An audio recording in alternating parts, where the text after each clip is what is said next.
Hello guys, and I hope these weekly war updates are same useful for you as they are for me. When I start collecting the events that I want to discuss with you during this Sunday video, I'm always surprised at how many can change during just 1 week. It is a totally different time flow. And I would gladly return to this normal mode, but unfortunately we don't have this luxury. And I believe it is extremely important to analyze the most important events, Ukrainian victories, unfortunately new Russian war crimes, to understand the development of this war, its dynamics, and how faster we can reach our joint victory. And during this week, there were huge victories of Ukrainian army of drones that reached deep inside Russian RIA, destroying the Shahed drone factory in Tatarstan or neutralizing 14 Russian aircraft in just one night. This is huge. But at the same time, this was also a week of awful attacks on Kharkiv and Zaporizhia, and lots of long conversations about the future NATO summit in Washington, and many other things that I consider important from the ordinary Ukrainian perspective. And that's what we talk about in our conversations on the streets, during dinners, and at night during air raid alerts. My name is Anna, and I vlog daily from Ukraine since the start of the brutal Russian invasion. So if you're new to the channel, you support Ukraine, please subscribe and help us fight against Russian propaganda and fake news. And my longtime friends, check your subscription status and hit notification button.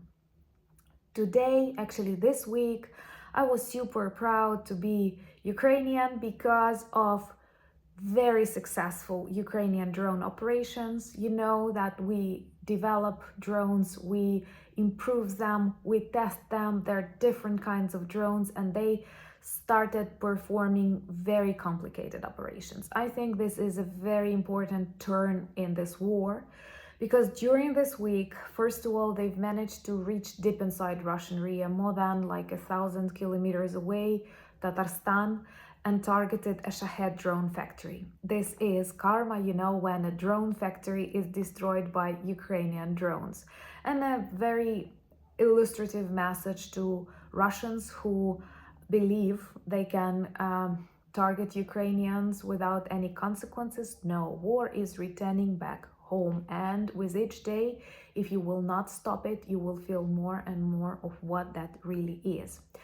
And another great operation, I think the one that is worth a separate Hollywood movie, this is the night attack of swarms of Ukrainian drones, you've taught me the word, to different airfields all around Russian Federation, in the result of which 14 of the aircraft were destroyed during just one night. Of course, Russian media name this explosive events, but whatever you name it, the results are huge. The destructions of lots of SUs, lots of TUs, and more safety on Ukrainian front lines, because as we are still waiting for F-16s, as we are running out of the supplies that we desperately need to back up our troops, it's really good that we have fewer Russian aircraft to bomb us from the skies. But at the same time, they continue shelling Ukraine like crazy, demonstrating their criminal, brutal character. Kharkiv is suffering greatly, and I feel very bad for this beautiful Ukrainian city. They have explosions like every other hour, they don't have enough electricity, they have problems with running water, but they are super resilient. And Kharkiv is one of the cities that I'm super proud of. The same about Zaporizhia. Unfortunately, more and more often Russians practice double tap missile attacks, which is very cruel and is another illustration of a war crime, because they actually target one and the same location twice to kill rescuers, medics who will come to the location to save people. Please remember to subscribe to demonstrate your solidarity with Ukraine and to help spread more information about these challenging times and unfortunately about Russian war crimes. And also remember to watch my interview with Wiser Center leader Professor Genevieve Zubritsky, which is on my channel since yesterday. And also, we hear a lot about the preparation for a NATO forum in Washington. Of course, we all dream to be members of NATO one day. Yes, we know in Ukraine you cannot be a member during wartime, but a promise, an invitation, something similar we received from the European Union would definitely be good. But from what we understand inside Ukraine and analyzing international media, seems like two of our allies do not feel excited about this idea, and this is the United States and Germany. Honestly, guys, I'm sure in future you will see that Ukraine in NATO is a very good idea, and actually we can teach you a lot of things because luckily none of your countries has this big war experience since the end of the Second World War. This is the largest war, at least on the European continent, since that times, and this experience unfortunately is needed in the modern turbulent world. But no surprise, there are lots of Russian spies and Russian influences, if it's possible to say so, all around Europe, including in NATO. And this was a very big scandal this week and the previous week when some of them were found in Austria, in Poland, and even in NATO headquarters in Brussels. Unfortunately, many of them are still working undercover, maybe living on the street next to you. By the way, let me know in the comments below, would you like a separate video about this Russian spies that were identified all around Europe and how they tried to influence many decisions and unfortunately perhaps continue influencing these decisions at the very top level of global political leadership. Finally, it seems like Ukrainian mobilization law will reach Verkhovna Rada, and we desperately need a new wave of mobilization. It is problematic. It is always problematic because war is cruel. And when every day you have military funerals in your city, you may be scared. But at the same time, the task of Ukrainian army, of Ukrainian government is to try and create the best conditions for the service and the most suitable conditions, and I am honest in sharing they are doing their best. And if you compare the way people conscripted at the start of invasion and right now, it is a totally different approach that takes into account many of the volunteers or a mobilized person's desire.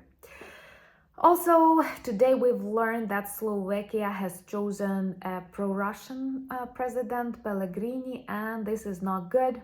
And this is not good not just for Ukraine, we've got used to bad news, unfortunately, but I think it's really bad for Slovakia. Let me know if I have some subscribers from this country, and what do you think then about this results?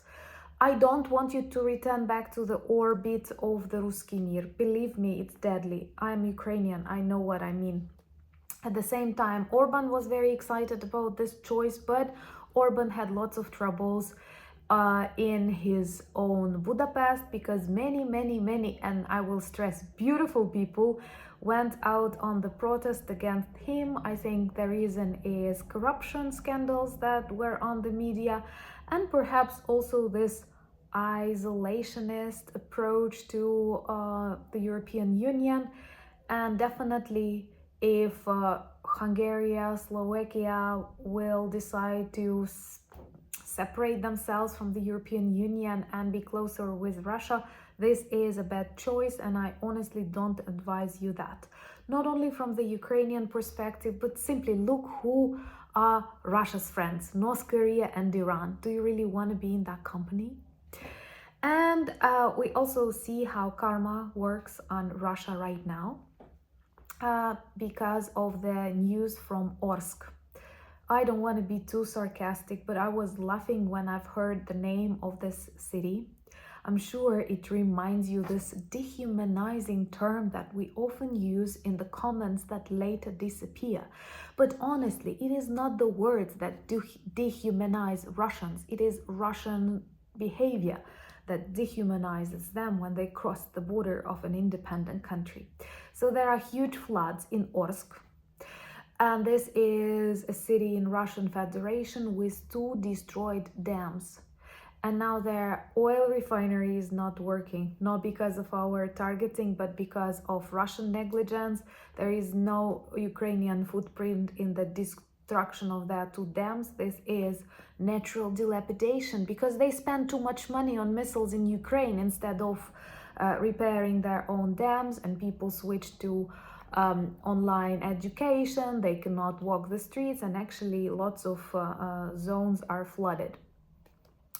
It definitely reminds me Kakhovka Dam, but the level of tragedy is incomparable. It is just like a message from God to this orcs, perhaps, that please think what you are doing. I hope the next week will bring us more good news. Maybe sometime sooner we will target Kerch Bridge, because they are trying to build a railway on the temporarily occupied territories that potentially might substitute this Kerch Bridge. And this is another beautiful reminder from Russian army that delays or doubt in the supply of Ukraine with long-range missiles and other stuff is actually a very big mistake, because war is very dynamic and they are looking for alternative methods. It's important to destroy all of their ideas before they are even born. Let me know in the comments below what was the most important event of this war in Ukraine, Russian war in Ukraine, from your perspective. Thank you so much for all the advice that you leave and for all the friendship that I feel through this screen. Remember to join me on Instagram, X, Threads, and we have a beautiful Discord community. Thank you for buying me coffees, becoming my patrons, and helping me grow, learn, and film more. I'm very, very, very, very grateful. And also, we have a beautiful merch shop with lots of nice t-shirts. You know, spring is coming. Let our raccoons, Ukrainian drones, and other beautiful logos remind the world about Ukraine, and that this is not a local conflict. This is a war between democratic regimes and authoritarian regimes, and I'm sure democracy will win. But we have to work harder and fight harder. Thank you so much for your support and understanding. Like videos, share videos if you feel like liking and sharing, because I'm not a Russian dictator, but this definitely helps spread more information about Ukraine, and I'm sure there is not enough. And subscribe if you are still out from this beautiful community. There are lots and lots of good, smart people that I love very much on the channel. Thank you for being with me. Slava Ukraini!